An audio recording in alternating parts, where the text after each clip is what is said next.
इस कार्यक्रम के पुण्यार्चक हैं श्री जयेश भाई जसवंत लाल शाह, श्रीमती रूपाबेन शाह, श्री अर्पित वखारिया, श्रीमती अदिति वखारिया, कियारा वखारिया, जियान वखारिया, कुंजन गांधी, ईशा गांधी, ऋत्वी गांधी।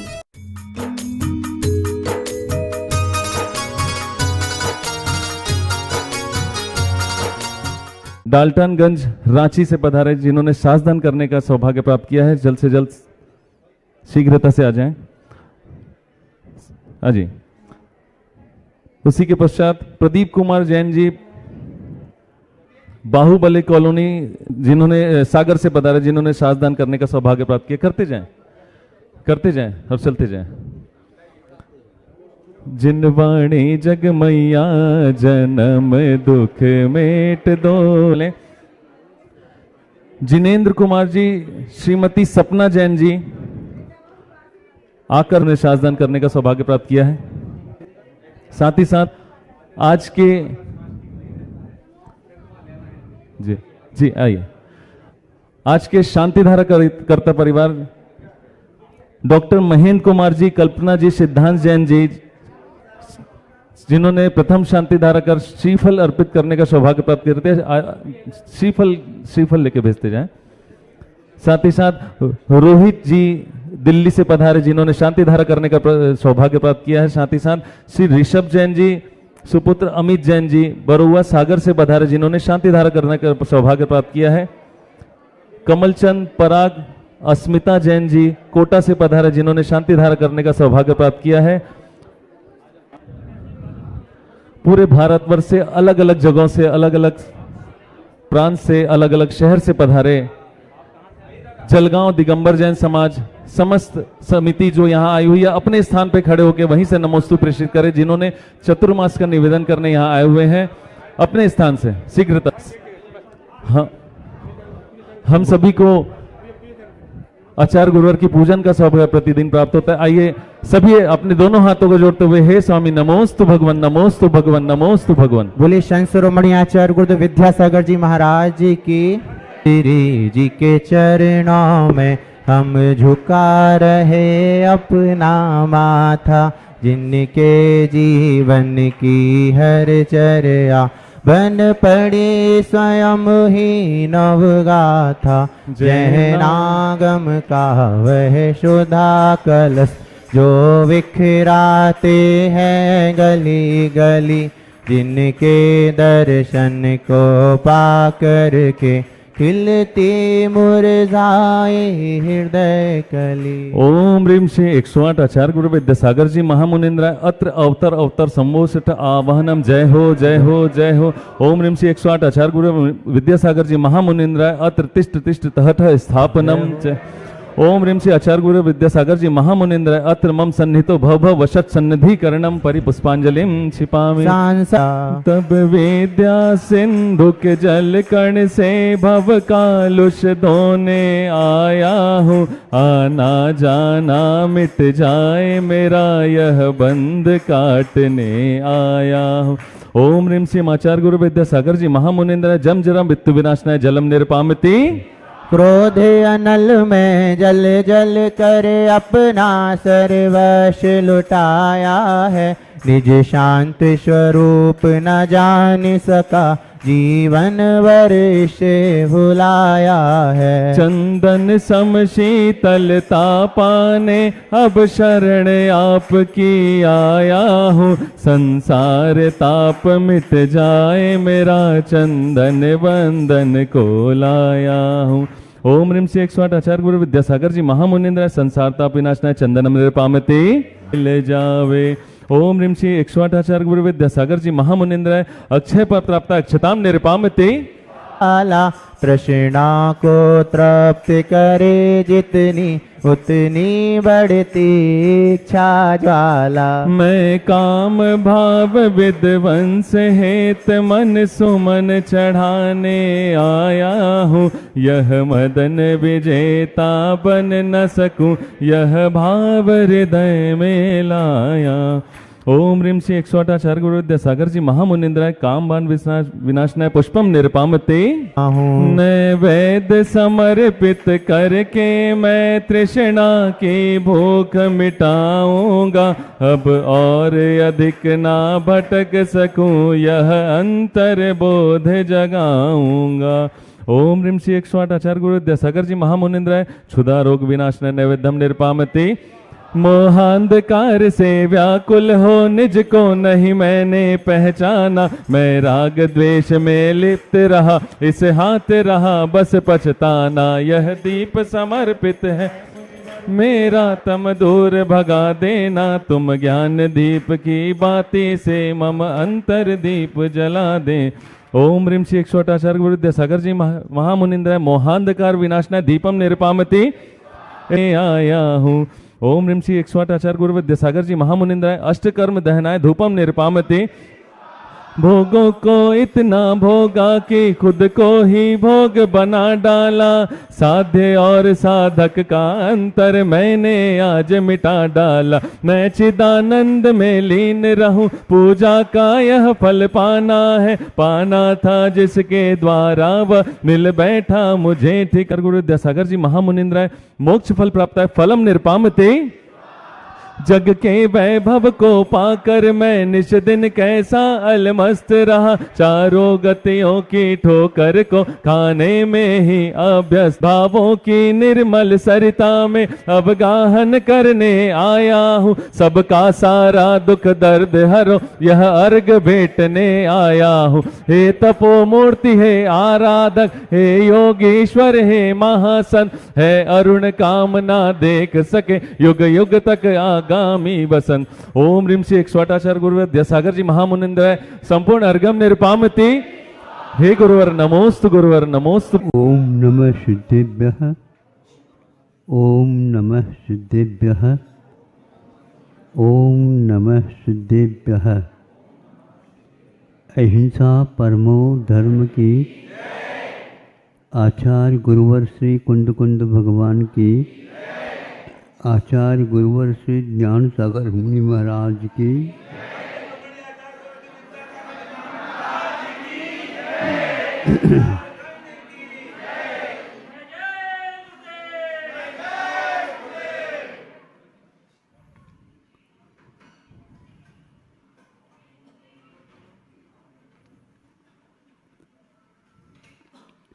लड़का है किंतु अभी चलता नहीं,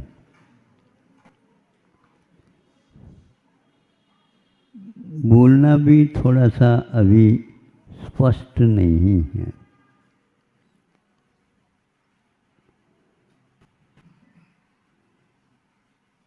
घर के सभी सदस्यों को धीरे धीरे पहचानना प्रारंभ कर दिया है।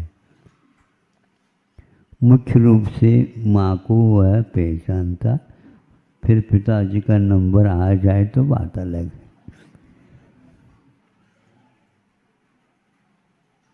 किंतु इतना तो समझता है ये भी कोई सदस्य अवश्य है। अब वह लाड प्यार तो चाहता ही है। माँ ने उसको छूट दे रखी थी, वह अपना काम करती थी। और काम करते समय वह इस प्रकार की कोई हरकत करते था।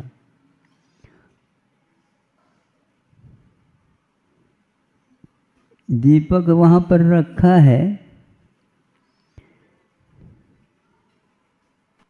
और उस दीपक की ओर वह ज़्यादा जा कर के उसको ले पकड़ ले। माँ की दृष्टि भी उस ओर थी। बार बार 2-3 बार होने के उपरांत उसको हटाती रहती थी और थोड़े से दूर कहीं रख देती थी, ऐसा करती थी। ये भी अपने ढंग से माँ के आँखों को चुरा करके एक बार उसको पकड़ लिया और माँ ने उसको पकड़ लिया, देख लिया, अब क्या कर सकते। उठ तो गई वहां से वो, और ये चिल्लाने लगा, चटका लग गया। ले ले ले ले, पकड़ ले पकड़ ले। अब वो क्या कहता है, नहीं, ले ले ले ले ले, खिलौना है, खा ले, खाना हो तो खा ले। अच्छा, क्या हो गया, हुआ क्या बताओ। 3-4 बार तो हमने समझाया, माना नहीं। अब ले ले, हम दे रहे हैं, ले लो ले। जब अनुभव हो जाता है फिर बाद में वह, अब किसी भी प्रकार से तुम कहीं भी चले जाओ, स्वप्न में भी हम इसको ले नहीं सकते। और भैया वगैरह को भी हम कहेंगे, अब भैया कभी भी अपना, अरे तू अभी अनुभव बता रहा, हमारे दोनों हाथ जले थे।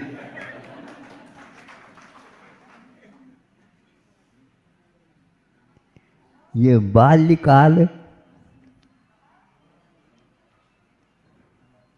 वृद्धावस्था में काम आता है, अथवा अनुभव के क्षेत्र में काम करता है।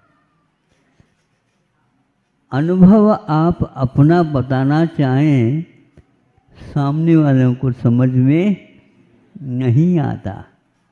वह तो पहली कक्षा में, दूसरी कक्षा में ही प्रश्न पूछ लेता है, गुरुजी हमारे लिए आप अपना अनुभव बता दो। अब क्या बताएं, अनुभव कैसे बताएं, अभी तुम्हारा पाठ्यक्रम पूर्ण नहीं हुआ, तुम अनुभव की बात करते हो। तो इसलिए जो आपके पास इतने वर्षों का अनुभव है, वो हमारे लिए भी थोड़े से बताओ, उसमें क्या बाधा हो गई। ये तो बताना है, आज नहीं कल तो बताना है, तो आज ही बताओ। अनुभव की बात पहले नहीं बताई जाती है।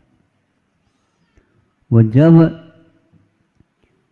आस्था की बात, विश्वास की बात, पठन पाठन की बात, बार बार देख करके, सुन करके, पढ़ करके होता है, और जब दूसरा कोई गलती करता है उस समय, अथवा दूसरा कोई भी अपने से भी ज़्यादा अनुभव बता, तो उस समय वाह वाह वाह, आपने तो बड़ी बात कह दी, हम ये सोचते थे कि मुझे ही आता है, आपने तो बहुत अच्छा कहा।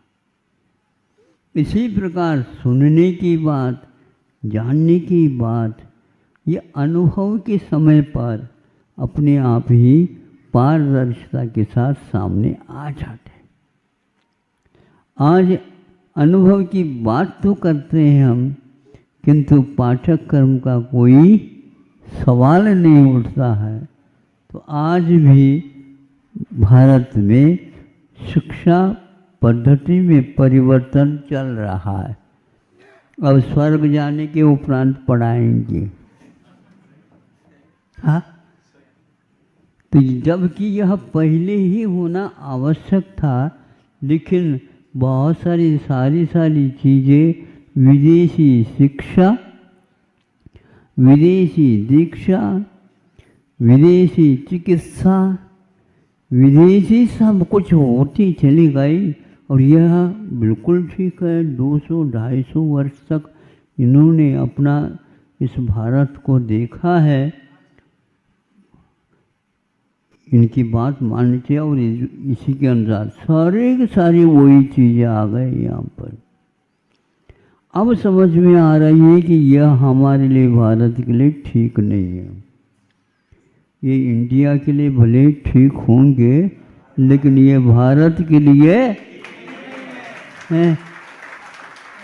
हमने कहा आप लोग तालियां बजाओ, है? समझ में आ गए। मतलब अब इंडिया के लिए तो भले ही हो, लेकिन भारत के लिए ठीक नहीं है।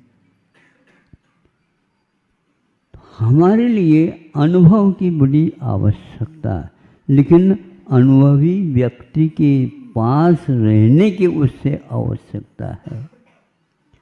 अनुभवी तो है ही नहीं, और किसी के पास आप रहोगे तो वह ठीक नहीं बैठेगा। और अनुभव की बात उसके पास सामने रखी जाती है तो वह परीक्षा भी की जाती है कि यह इसका उपयोग कैसा करेगा, कर सकता है क्या नहीं।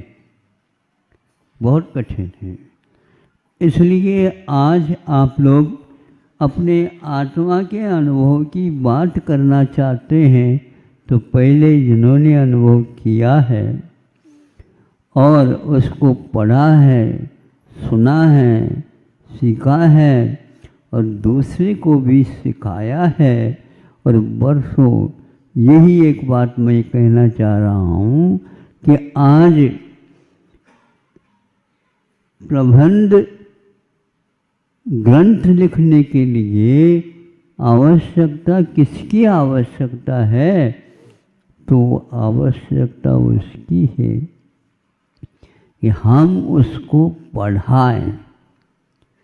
किसी के माध्यम से हम यदि प्रबंध ग्रंथ लिखना चाहते हैं तो यह विदेशी नकल है, यह देशी नहीं। क्योंकि अनुभव के लिए दूसरे के पास से कुछ ले नहीं सकते। पढ़ना, सुनना, लिखना आदि आदि अलग है, लेकिन जब पढ़ाते हैं उस समय नई नई बातें सामने आ जाती हैं। कैसे आ जाते हैं? विद्यार्थी लोग ही पूछ लेते हैं, तब आपके कान के बाल उठ जाते, ऊपर के नहीं। हाँ, कैसे? इसलिए कि वह गलत तो नहीं बता सकेगा, अनुभव की बात सामने नहीं आ रही है, तो उस समय सर्वप्रथम यही कहेगा आप लोगों के यह प्रश्न थोड़ा सा सुधारने योग्य है। ये नहीं सोच रहा कि मैं सुधर नहीं रहा हूँ। इस प्रकार जब 50 बच्चों से वह सुन लेता है, वो 50 जो जिज्ञासा है वही उसे प्रबंध शोध ग्रंथ के लेखक बना देता है। ऐसे आज कोई भी नहीं मिलता। ट्यूशन अतिरिक्त विषय को पढ़ करके आप लोग बनना चाहें तो ऐसे बनोगे, ये ठीक नहीं बैठता। वह एकमेक होने के लिए हमारे लिए कई वर्ष लगते हैं, तो विदेशी शोध प्रबंध निर्देशक की व्यवस्था करती है। और आप देख लो कहीं भी इतिहास में खोल करके कि निर्देशक की व्यवस्था कहाँ पर किस देश ने की है। भारत ने तो नहीं की होगी, क्योंकि भारत हमेशा हमेशा इस बात को मानता है कि जो व्यक्ति पाठ्यक्रम रखा है उसको अच्छे ढंग से पढ़ाने की बात करता है तो अपने आप में वह सामने आ जाते। इसलिए आप लोगों से इतना ही कहना चाहता हूँ, आप लोग किसी के अनुभवी व्यक्ति के बात को मानना चाहते मानते हैं तो अपने उंगली तो नहीं जलाओगे, नहीं समझे। अब आगे के लिए हम ध्यान रखें, लेकिन ये ध्यान में रहेगा हमेशा ये जली हुई ये तर्जनी है, कहाँ की है ये? माँ ने जलाई थी। 3 बार उन्होंने बचाया, फिर भी आपने नहीं माना, माँ की बात तो नहीं माना। भूख लग जाए तो मान लेते हो, लेकिन हमेशा भूख जब नहीं लगती है उस समय कम से कम मान लेना चाहिए। बाकी समय तो आप मानते ही हो। यह जिनवानी कह रही है आपको कि हमारी भी कुछ बात सुना करो, और पिताजी के माध्यम से उसको सुना करो, और धीरे धीरे वह बात आ जाएगी। अब आप अपनी तर्जनी को याद रखोगे? किसी के सामने दिखाओगे नहीं? है, रखना चाहिए, किसी के सामने उसको रखना चाहिए। वो पूछ तो ले कम से कम।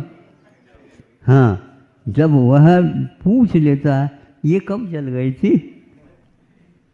हैं? तुम्हारी दोनों जली है, कब जली है हमें पहले बताओ, फिर बाद में मैं अपनी बात बता। वो और ज़्यादा नटखट था। इस प्रकार मित्र भी मिल जाते नटखट कभी भी, तो अनुभव जहाँ पर मिल जाते हैं तब वह मित्रता घनिष्ठ हो जाती है। अब आप लोगों को सब साथी संगाती से, मित्र से घनिष्ठता रख करके जीवन की उन्नति के बारे में सोचना चाहिए। अहिंसा परमो धर्म की। ओम नमः सिद्धेभ्यः।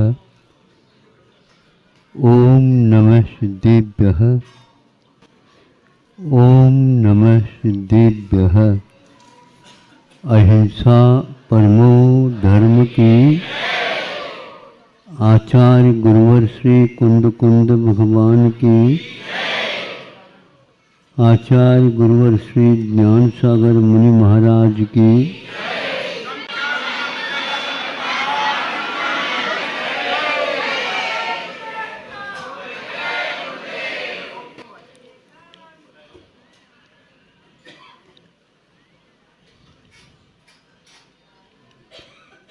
आप लोगों ने किसी पुरुष अथवा किसी मुनि महाराज सुना होगा कैसे वे साहस के साथ अपने इस नश्वर शरीर को छोड़ देते हैं। ये छोड़ना परम साहस का काम है।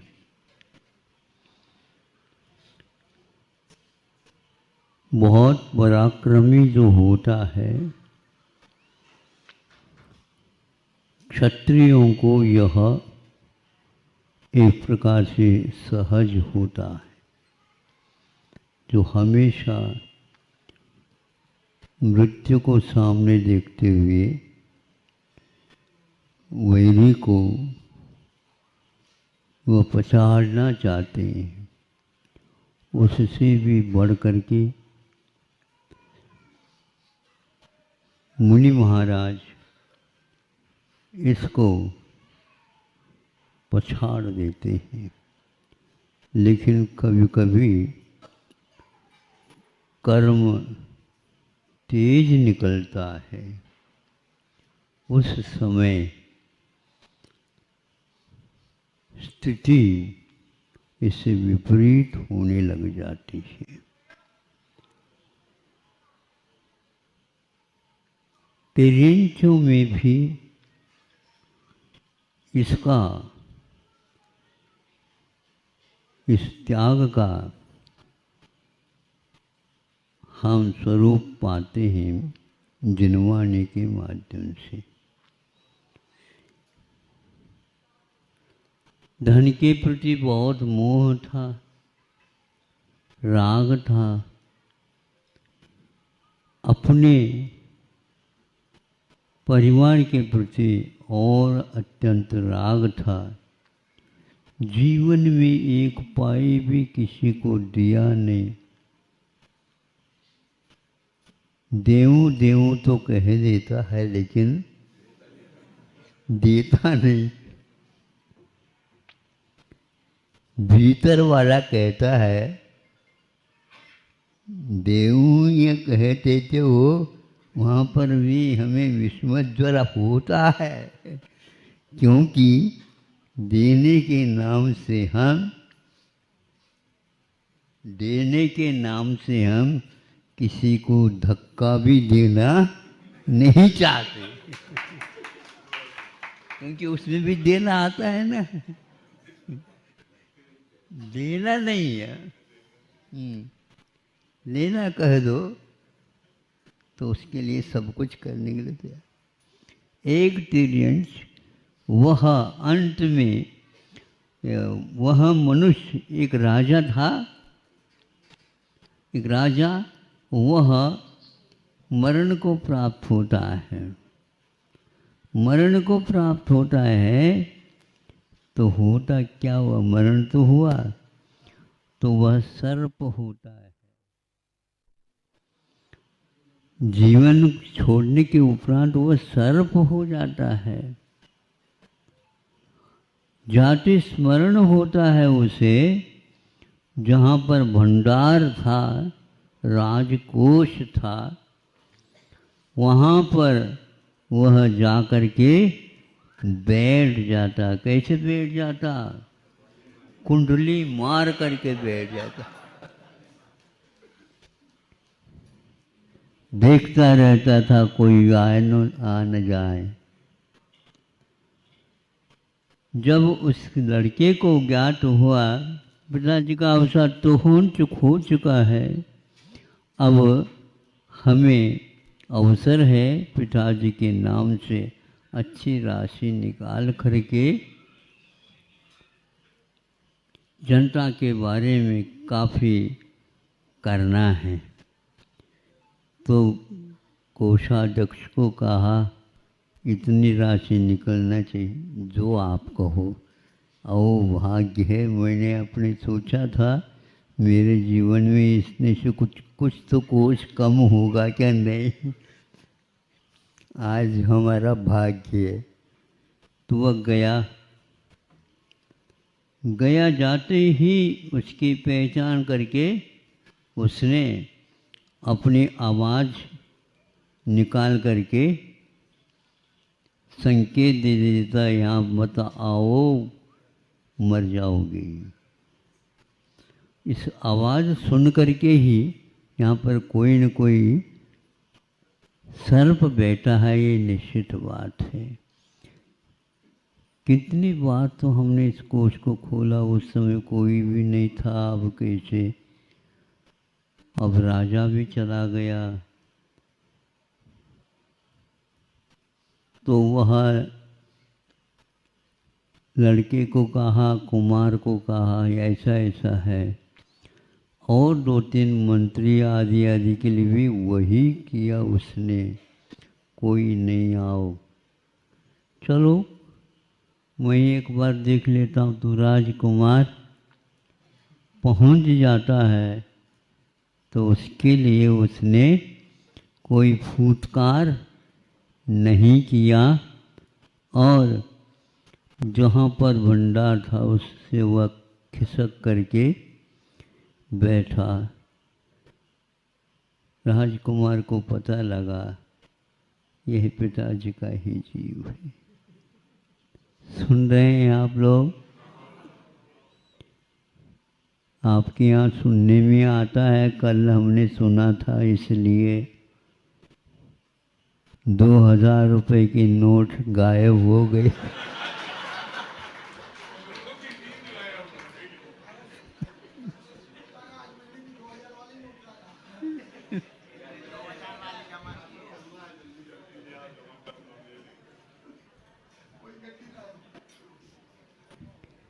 ये तो कागज के थे, वह तो एक प्रकार से हीरा जवाहर, क्या मोती माणिक, सोना चांदी मोहरे, ये सारे कहाँ से भरा हुआ था।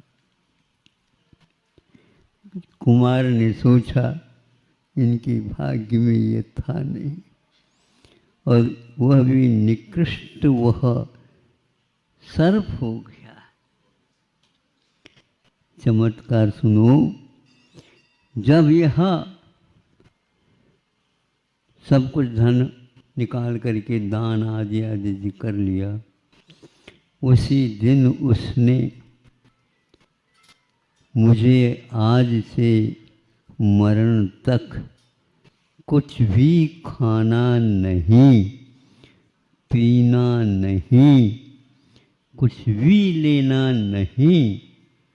उसी अवस्था में उसने यह दृढ़ प्रतिज्ञा करके बाहर आकर के सब सभा को दिखा रहा है, ये वही मैं हूँ जो राजा था, यह वही राजकुमार है। सब लोगों को मालूम पड़ा हमारे राजा ने हमें तो बहुत अच्छा रखा, लेकिन कृपणता की बड़ी दशा खराब होती है, उसके परिणाम स्वरूप सुन रहे को नहीं? हाँ, कृपणता मत रखियो, वो जाना है तो जाएगा ही पक्का, वो रुकने वाला नहीं है। कितने भी आप रोकना चाहो, कोई भी नहीं सोचता था कि 2000 के जिसके पास नहीं वो तो खूब गाना गा रहा है, वो गाना गा रहा है वो। देखो, किंतु तिरंज होकर के उसने अपने किए हुए कर्मों के ऊपर दहाड़ता हुआ, और 1 दिन 2 दिन 3 दिन ऐसे दिनों दिन निकलते गए, लेकिन सर्प ने कोई कुछ भी खाने के लिए पीने के लिए कुछ दे दिया, उसको उसने छुआ तक नहीं, और वह मरण को प्राप्त हो जाता है और देव होता है। एक कुछ ही समय के भीतर वहाँ से उस सर्प को हटाया नहीं हटाया, वह एक देव जो बहुत भरे हुए उनके देवों के वेशभूषा पोशाक आदि ऐसे हीरे के, मोती के, माणिक के आदि आदि से, और एक कंठाहार उसका, वो कहता है ये सब आपका है। मेरा कैसे है? मैं वही हूँ तुम्हारा पिता राजा। आज हमारी ये दशा है, हमने कुछ भी नहीं किया था, राग और अतिरेक किया, फल ये मिला। ये कथा मैं जब सोचता हूँ, ज्ञान की बड़ी कीमत है, उसका बहुत मूल्य है। जो सुनते हैं वह अच्छे ढंग से सुनो और याद रखो। ऐसे अवसर पर मुझे वह राग न आए, क्योंकि मरना सबको एक ही बार मरना सबको एक बार। किंतु अभी हमारी बारी नहीं है क्या? अपनी अपनी बार, अपने अपने नंबर तो क्रम तो आएगा और यहाँ से गाड़ी छूटेगी, उसमें आपको बिठाना पड़ेगा। ये दशा है। इसलिए जिन्होंने स्वाध्याय करके अपने आप को अच्छा समझाया है, वह इस शरीर के प्रति, अन्य धन दौलत के प्रति तो समाप्त हो सकता है, इसमें कोई बाधा नहीं, लेकिन शरीर के प्रति मोह कम हो जाना बहुत कठिन है। कोई कोई रोग हो जाता है, उसको सहन करना बहुत कठिन होता है। इसलिए आप लोग कल नहीं परसों, कल ही तो है परसों, कि आचार्य श्री के समाधि के विषय में सुना। उन्होंने जीवन पर्यंत दूसरों को धार्मिक बोध देने के सिवाय और कुछ काम किया ही नहीं। अंत समय तक, अंत में घड़ी में हम आए, बहुत विलंब से आए। हाँ, तो क्या करें, लेकिन आप तो हमें जो देना वो दे दो, हमें और कुछ नहीं चाहिए। अंत समय में यह जो आपको एकत्व विभक्ति की प्राप्ति हुई है, इसके सिवा मुझे और कुछ भी नहीं चाहिए। एक ही मात्र आपकी समाधि, वही अपने को प्राप्त हो। भले ही हमने विलंब किया, लेकिन अब इसमें कोई विलंब नहीं होगा। वह याद है उनके सामने जब उन्होंने सारे के सारे पदों को छोड़ करके कहा, उस समय कहा कि आप एकत्व विभक्त को प्राप्त हो रहे हैं और अनेकत्व को हमारे गले में डाल रहे हैं। मैं कैसे करूं? ये तो आपको करना पड़ेगा। तो वो तो सब कुछ करेंगे, लेकिन एकत्व विभक्ति की बात अंत में अपने को भी उपलब्ध हो, जो आचार्य कुंद कुंद देव के लिए भी इष्ट ही नहीं परमोत्कृष्ट थी। ऐसे निधि हमारे पास विद्यमान है, किंतु हम अन्यत्र से हटा करके अपने आप को इस ओर लाने का प्रयास करें। बहुत हो गया। जब आप दादाजी परदादाजी बन गए तो अब क्या? अब कुछ नहीं, उस ओर देखना ही तक नहीं चाहिए। सभी दादाजी बैठे हैं यहाँ पर।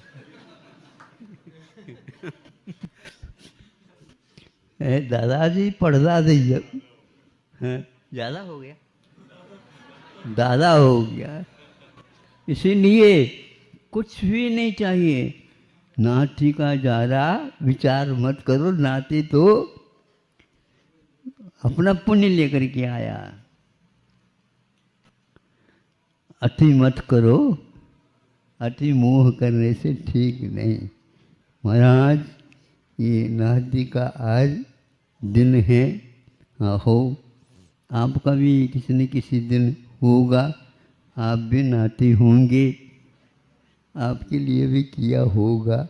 इन सब को नश्वर पराया समझ करके एकमात्र माला फेरो अरहंत सिद्ध अरहंत परमेष्टि, जो इसी संलेखना के माध्यम से प्राप्त करते हैं, अन्य किसी साधन नहीं है। धन्य है आचार्य ज्ञान सागर जी, जिन्होंने अपने नाम को भी निकाल दिया, छोड़ दिया। मेरा कोई नाम नहीं, मैं तो आत्म राम हूँ। ऐसे ही निरीहित हमारे जीवन में भी आए, क्योंकि हम स्वार्थी हैं। उनका तो हो गया, उनके लिए हम क्या दे सकते हैं, लेकिन उनके माध्यम से हमें जो आशीर्वाद मिला है, उससे हम और कुछ भी खरीदना नहीं चाहते। एकमात्र समाधिरस्तु समाधिरस्तु समाधिरस्तु। जय हो। इस कार्यक्रम के पुण्यार्चक थे श्री जयेश भाई जसवंत लाल शाह, श्रीमती रूपा बेन शाह, श्री अर्पित वखारिया, श्रीमती अदिति वखारिया, कियारा वखारिया, जियान वखारिया, कुंजन गांधी, ईशा गांधी, ऋत्वी गांधी।